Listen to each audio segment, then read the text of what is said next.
Hi, my name is Dave.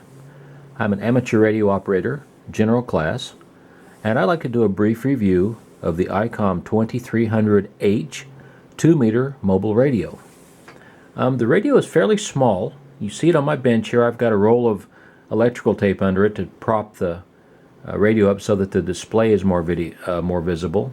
If you look at it, I'll put my hand up here. You can see how small this radio is. This radio is very small.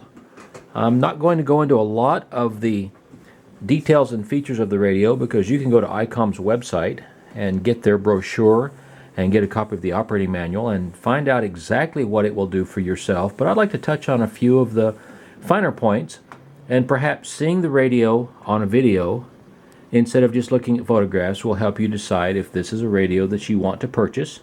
Maybe put in your vehicle, maybe put it on your put it in your shack. So let me reach up and turn it on. One of the things I don't like about this radio is it's got a really good volume. The speaker is on the top, and the volume output on this radio is 4.5 watts. So if you're in your vehicle, you can put out a lot of sound with this radio, get over the noise, the road noise, the howling of the wind. But that beep, if you're doing functions, if you're starting it, that beep seems like it's a lot higher volume than whatever volume you have set. So I've got the volume on this radio set at a fairly low level, but you'll hear the beep when I start the scan. I don't know if that'll make it onto the video with the right volume, but that beep is pretty loud.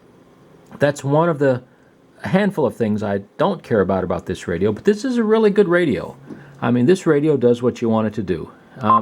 It'll go up to 65 watts maximum output power on 2 meters FM, VHF FM, and as opposed to one of the lower priced competitor radios, you can select from 5, 10, 25, or 65 watts.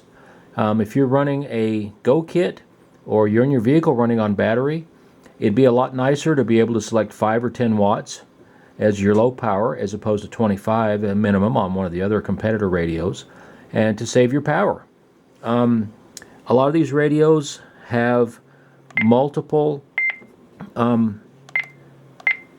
color displays, and this one's no exception. It'll do green, it'll do yellow, and it'll do amber. I personally like the green display. And yes, that beeps a little loud and annoying. This is a good radio, but one of the other things I don't like about it is the two knobs, the volume knob and the squelch knob. They seem to be a little flimsy to me. I mean, I'm pretty sure they're solid. I mean, but I don't know if you can see how much play there is in those knobs. I'm sure they're in there the way they're supposed to be, but they seem a little bit, I don't know, questionable. I've got some other radios that the knobs feel a little more solid. This radio has a pretty good frequency receive coverage. For example, I've got one of the local counties' frequencies programmed in it. They do weather alerts. So if there's a weather alert, the county dispatchers will come over the air and say, hey, there's a weather alert, blah, blah, blah. Or if some sheriff in some distant county that's linked through says, hey, I'm getting 4 inches of snow on the ground, blah, blah, blah, then you can get that as well as you scan through it. The radio's got a call channel. I've currently got it programmed for the national simplex calling frequency, and it also does weather receive, and you can choose from several of the pre-programmed weather frequencies, and it also has the alert function. Chance of snow early in the evening, then partly cloudy. Programming originates from the National Weather Service. 17. With a temperature of 20. So it's nice 5 to 10 miles. if I'm out on the road and I don't want to have to mess with trying to listen to the commercial broadcasts. I can switch over to the weather channel and I can listen to the forecast and I can find out what's going on. And again, if you want to, you can set the alerts in this radio to get the weather alerts as well. I think I mentioned the audio volume on this radio is pretty good. It's also got pretty good audio sound. Let me see if I can get someone to respond to me. I'm not going to try a whole lot to see if I can get a response. KD0VUB, conducting a radio test on 8.2. Anyone want to give me a signal check? K0SWI repeater. See, we got pretty good quality sound coming back from it.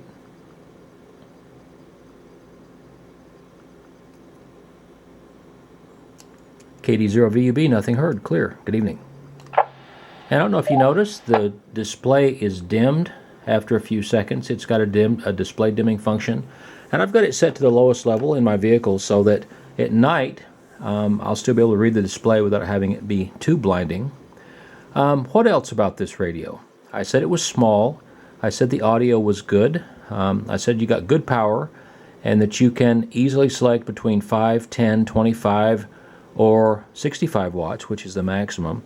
And actually that's one of the quick menu items. You got this button right here, low, mid-low, mid, and high.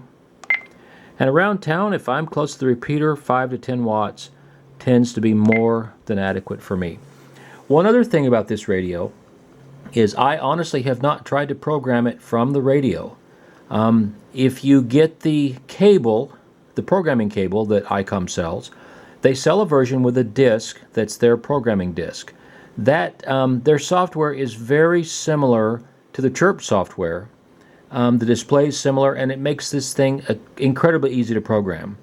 So if you're looking at buying this radio and you're going to get the cable anyway, spend a few extra dollars, get the Icom disc. And I don't know if Chirp software supports this radio or not, but either way, this radio is probably a lot easier to program with the software. But from looking at the manual, you could probably figure it out yourself. Speaking of the manual comes on disc, and they include this handy-dandy reference sheet. And while I don't want to really talk bad about the folks at Icom, they send this sheet along with it. It's like a 4-page, 5-page spread out sheet.